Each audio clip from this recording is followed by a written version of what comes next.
Bonjour à tous et bienvenue dans cette nouvelle review de Raw.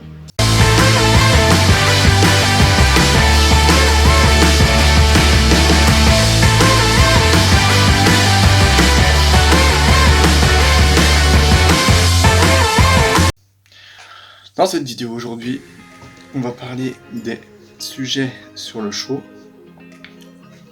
On commence dès maintenant, c'est parti. Commençons le show avec MVP Lounge, MVP qui va inviter les 3 catcheuses de Raw qui vont participer au Money in the Bank ladder match, donc Shayna Baszler, Asuka et Nia Jax.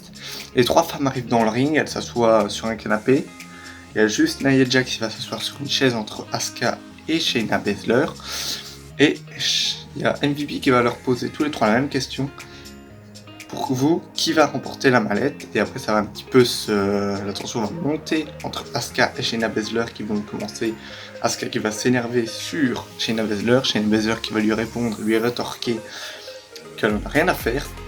Après elles vont se lever toutes les deux, elles vont se faire un face à face et elles vont donner en même temps, vraiment en même temps, synchro, un coup de pied à Nia Jax qui va tomber en dehors du ring. Et après MVP qui va devoir séparer Shayna Baszler et Asuka, et après elles vont partir tous les 3 de leur côté. Ensuite, le premier match que nous avons, c'est un gauntlet match pour savoir qui va remplacer Apollo Crews qui s'est blessé la semaine dernière dans le Money in the Bank ladder match. Et nous avons en premier Bobby Lashley qui va vraiment décimer les 3 catcheurs qui vont arriver. Le premier catcheur qui va affronter c'était Titus O'Neil, un squash match, franchement même pas 3 minutes. Akira Tozawa pareil, 2-3 minutes. Après nous avons Shelton Benjamin, et là le match va durer un peu plus longtemps, 6 minutes, et Shane il va se faire éliminer par un spear. Après nous avons l'entrée d'Umberto Carrillo, qui là ça va être controversé cette fin de match, parce qu'en fait il l'a dans le coin, et il commence à lui céder les coups de pied. Bobby Lashley ne veut pas écouter l'arbitre. L'arbitre est à 1, 2, puis 3, puis 4. Il va le retirer du coin et Bobby Lashley va pousser l'arbitre. Et l'arbitre va aller dans le coin près de l'annonceur pour lui dire qu'il est éliminé.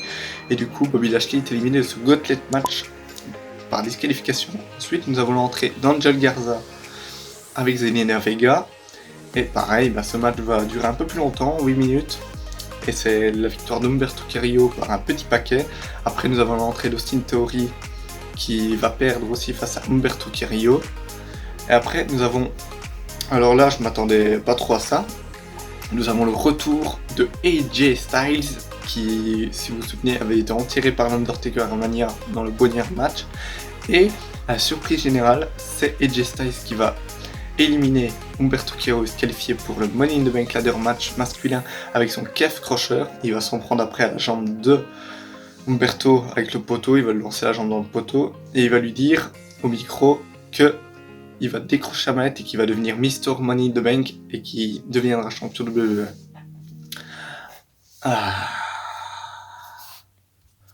Ensuite nous avons Charlie Caruso qui va inviter dans le ring à venir Seth Rollins qui va l'interviewer. Et elle va lui demander qu'est-ce qu'il en pense du match à Money in the Bank qui sera bien sûr dans la nuit de dimanche à lundi 23h30 minuit. Et du coup, elle va lui dire est-ce qu'il compte remporter le titre, est-ce qu'il a des plans. Et Seth Rollins lui répond qu'il a un plan pour gagner le titre contre Drew McIntyre. Et après, en fait j'ai pas trop compris. Après voilà, ils vont parler tous les deux et il va lui dire à Charlie Caruso que l'univers de... Avant que la vidéo continue, je tiens à m'excuser s'il n'y a pas de photos ou d'images des fois, c'est que je n'ai pas réussi à trouver d'images, je m'en excuse. Mais voilà, je tenais à vous expliquer pour pas que vous posiez des questions. Bonne fin de vidéo à tous. WWE a besoin d'un leader, que le titre de WWE a besoin d'être sur les épaules d'un leader et qui compte bien gagner le titre Money in the Bank. Après, nous avons les Street Profits qui vont affronter les Viking Riders, pas pour les titres, et nous aurons à la surprise générale une victoire des Viking Riders. Franchement, ce match a duré une bonne dizaine de minutes et c'était vraiment un très bon match, j'ai vraiment adoré. J'espère franchement que ça va pas être ça tout le temps, mais à mon avis ils vont mériter un match pour les titres par équipe, même si je trouve que les Street Profits se débrouillent pas mal avec ces titres par équipe. Et du coup après, nous avons un match entre Aleister Black, non pardon, excusez-moi. C'est d'abord l'interview de Drew McIntyre dans les vestiaires sur ce que Rollins a dit à Charlie Caruso, et McIntyre va rétorquer en disant qu'il ne croit absolument pas Seth Rollins et qu'il va le battre, qu'il va lui botter les fesses à Money in the Bank, qui compte bien lui montrer qui est le vrai champion pour l'univers WWE et qui est le vrai leader. Ensuite, nous avons Aleister Black qui est dans une pièce sombre avec de la fumée et il fait un petit speech sur Money in the Bank.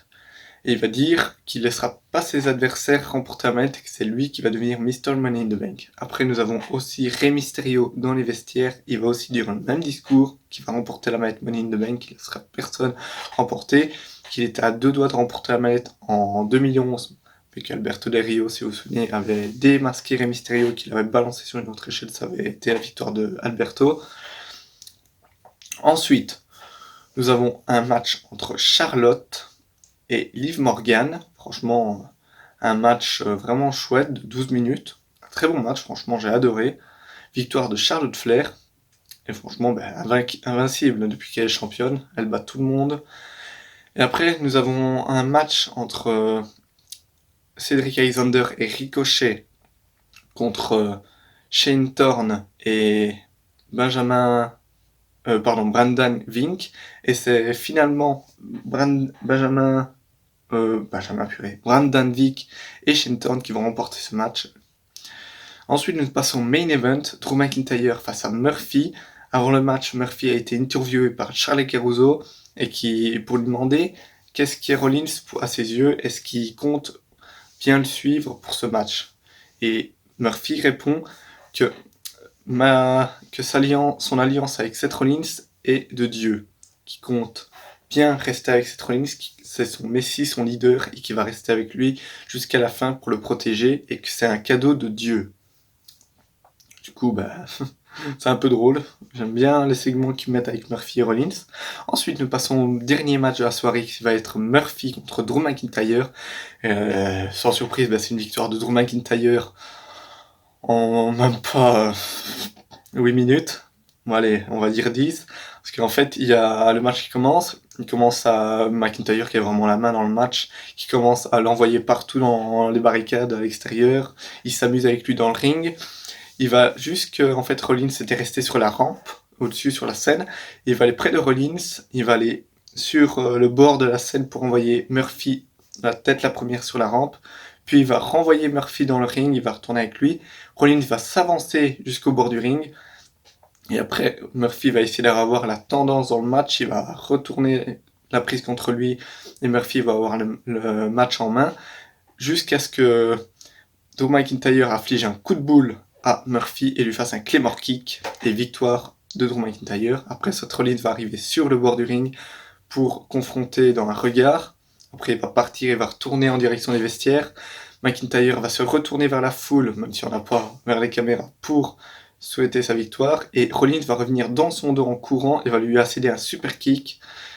Et il va prendre le titre en lui disant que c'est moi le vrai champion. Il va vouloir lui mettre un stomp, un curse stomp. Et Drew McIntyre, je ne sais pas d'où, va se relever, va le choper à la gorge. Et franchement, après, va lui accéder un coup de boule. Il va se préparer pour lui infliger un Claymore kick et il va s'en aller sous le ring. Et après, il va partir vers la rampe. Et le show va se terminer comme ça. J'espère que cette vidéo t'a plu. N'hésitez pas à vous mettre en commentaire ce que vous avez aimé dans ce show. N'hésitez pas à vous abonner, à mettre un like, à mettre la cloche et à partager. Et moi, je te dis à la semaine prochaine pour de nouvelles vidéos. Peace!